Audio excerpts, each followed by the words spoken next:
येसुबाई माँ बनने वाली थी। उसी वजह से रानूबाई अक्का साहेब यानी शंभूराजे की बहन श्रृंगारपुर आई थी। अपने छोटे भाई की खुशी में शामिल होना वे अपना कर्तव्य समझती थी। उन्हें अपना भाई जान से भी प्यारा था। शंभूराजे जब 2 साल के थे तब दुर्भाग्य से उनकी माता सईबाई उन्हें हमेशा के लिए छोड़कर चली गई थी।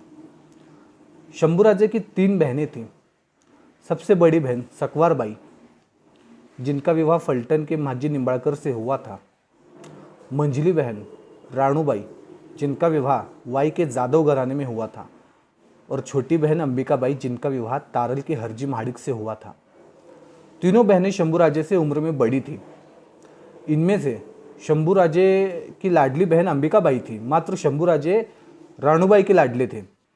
शंभूराजे जब 1.5 साल के थे तब वे खेलते खेलते रायगढ़ के पीछे वाली खाई में गिरने ही वाले थे कि राणूबाई ने उन्हें अपनी जान की परवाह किए बिना एक लंबी छलांग मारकर उन्हें बचाया था। शंभूराजे को बचाने के चक्कर में राणूबाई के पैर और घुटने में गंभीर चोटें आई थी। उस वक्त अगर राणूबाई शंभूराजे को बचाने में चूक जाती तो शंभूराजे रायगढ़ के पीछे की गहरी खाई में गिर जाते और आज हम और आप इस महापराक्रमी योद्धा के बारे में बात न करते। मौत के मुंह से वापस आए शंभूराजे को अपने गले से लगाते हुए सईबाई रानूबाई से कहती है कि कल को अगर मैं रहूं न रहूं तुम इसी तरह शंभूराजे का ध्यान रखोगी। और सईबाई के स्वर्ग सिधारने के बाद रानूबाई शंभूराजे का ध्यान रखा करती थी। शंभूराजे आज बाप बनने वाले थे। रानूबाई श्रृंगारपुर आई थी। खुशी का माहौल था। शंभूराजे अपने महल में पहुंचते हैं तब येसुबाई उन्हें कहती है कि रानूबाई अक्का साहेब के अलावा एक और ख़ास मेहमान है जो आज अपनी खुशी में शामिल होने के लिए आए हैं। येसुबाई महल के मंदिर की ओर इशारा करती है। उधर कोई स्त्री भगवान की पूजा कर रही थी। शंभूराजे 4 कदम चलते हैं और उन्हें गोदू का चेहरा साफ दिखाई देने लगता है। उन्होंने गोदू को पहचान लिया था। बहुत दिनों के बाद उन्होंने गोदू को देखा था। वो बहुत बदल चुकी थी। शंभूराजे उसे देख खूब खुश होते हैं, लेकिन गोदू के चेहरे पर किसी चीज़ की चिंता साफ दिखाई दे रही थी। शंभूराजे के पूछने से पहले ही गोदू उन्हें बताती है कि राजे, आपने यहाँ वसूली करने आए पतक को कैद करके रखा है। तभी से उधर रायगढ़ पर आपके खिलाफ नई नई चालें चली जा रही है। मन में आए वह अफवाह उठाई जा रही है।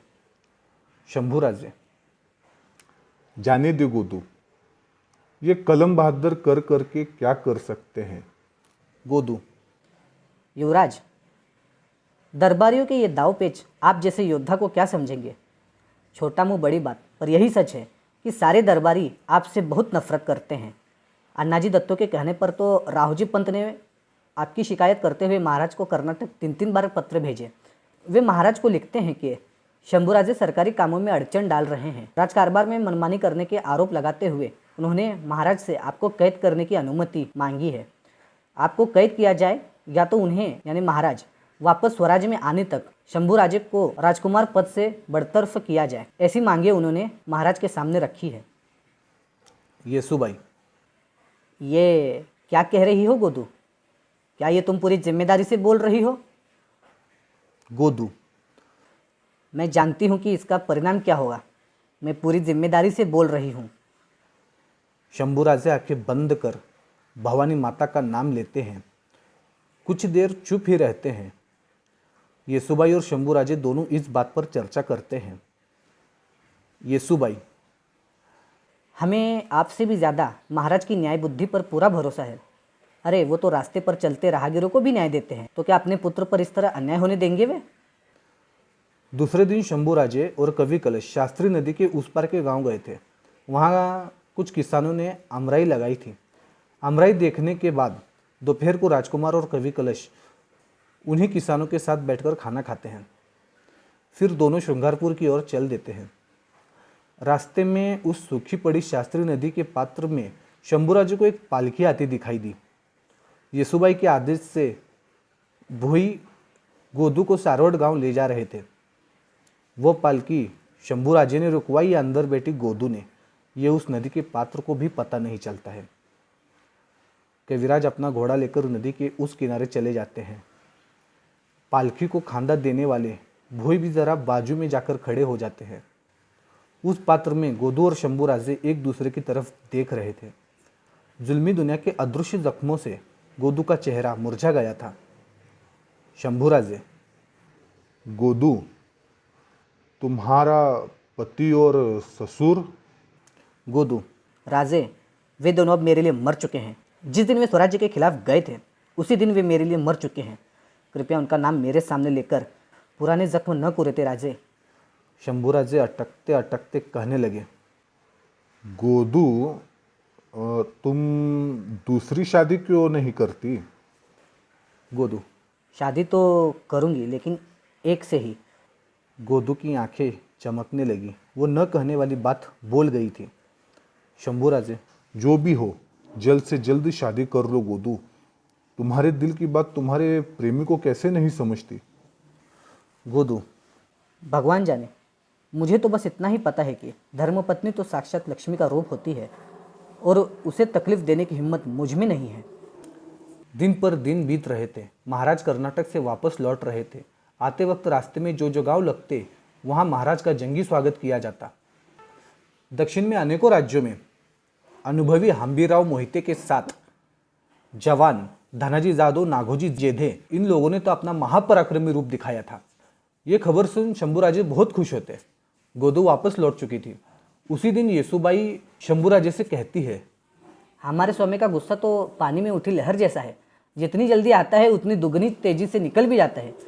शंभूराजे, क्यों, ऐसा क्यों कह रही हो? येसुबाई, नहीं तो क्या, संगमेश्वर पर रायगढ़ से कार्रवाई करने वाले राहोजी सोमनाथ के सैनिकों को महीना भर बंदी खाने में रखने वाले थे ना आप, उसका क्या हुआ? 2 ही दिन में आपने उन्हें मुक्त कर दिया और उन्हें रायगढ़ तक जाने में कोई मुश्किल न हो, ऐसा आदेश भी आपने कवि कलश को दिया था ना। उस पर शंभूराजे जोर जोर से हंसने लगे। 2 ही दिन बीते थे कि दिलेर खान के दूत एक गुप्त खलीता लेकर फिर शुंगारपुर आए। कविराज ने वो खलीता आने की खबर शंभूराजे को बताई। शंभूराजे गुस्से से कहने लगे, अरे ये बुढ़ा पागल तो नहीं हो गया? उसी गुस्से में शंभूराजा खलीता पढ़ने लगे। रुस्तमे दक्खन संभाजी राजे, मेहरबानी कीजिए, आप हमारे साथ आ जाओ। बादशाह औरंगजेब बड़े नेकदिल है। वे सह्याद्री के साथ पूरा दक्खन जीतना चाहते हैं। गुस्ताखी माफ। आपके शाही परिवार के बारे में हमें बोलने का कोई अधिकार नहीं, लेकिन आपके दिल का दर्द हम समझ सकते हैं। आपके पिता शिवाजी महाराज आपसे ज्यादा सोयराबाई और राजाराम को चाहते हैं, और तो और आपके सारे दरबारी भी आपसे बेइंतहा नफरत करते हैं। उस छोटी सी रियासत का शहजादा बनकर बार बार अपमानित होने से तो कई गुना अच्छा है कि आप हमारे साथ दोस्ती कर लो। आज न कल औरंगजेब यहाँ आएंगे और आपके साथ हमारी भी तकदीर खुल जाएगी। शंभूराजे ने खलीता पढ़ा और कविराज को उसका जवाब दिलेर खान को लिखने को कहा। कहीं दिलेर खान शंभूराजे की चुप्पी को मूक सम्मति न समझ ले, इसीलिए शंभूराजे कवि कलश को जवाब लिखने को कहते हैं। शंभूराजे, लिखो कविराज। खान साहब, आपको हमारी चिंता है ये जानकर अच्छा लगा। हमारे राज्य परिवार में जो भी मतभेद चल रहा है वो सच है, परंतु आपको खुश होने की कोई जरूरत नहीं। ये स्वराज की बागदौड़ हमारे हाथ सौंप हमारे पिताजी दूसरे राज्य गए हैं और आप हमें उनसे गद्दारी करने को कहते हैं। हम ऐसा कुछ नहीं करेंगे। मेरे प्यारे दिलेर खान साहब, शिवाजी महाराज के रूप में हमें भगवान जैसे पिता मिले हैं। उनकी ठंडी छांव छोड़कर आपकी सोने की लंका में हम नहीं आएंगे। मजकूर बताते बताते शंभूराजे की आंखें भर आई। कवि कलश भी भावुक हो गए। उतने में शंभूराजे को अचानक एक ख्याल आता है और कवि कलश से वे कहते हैं, हमें एक बात और लिखवानी है। कवि कलश, जी कहिए।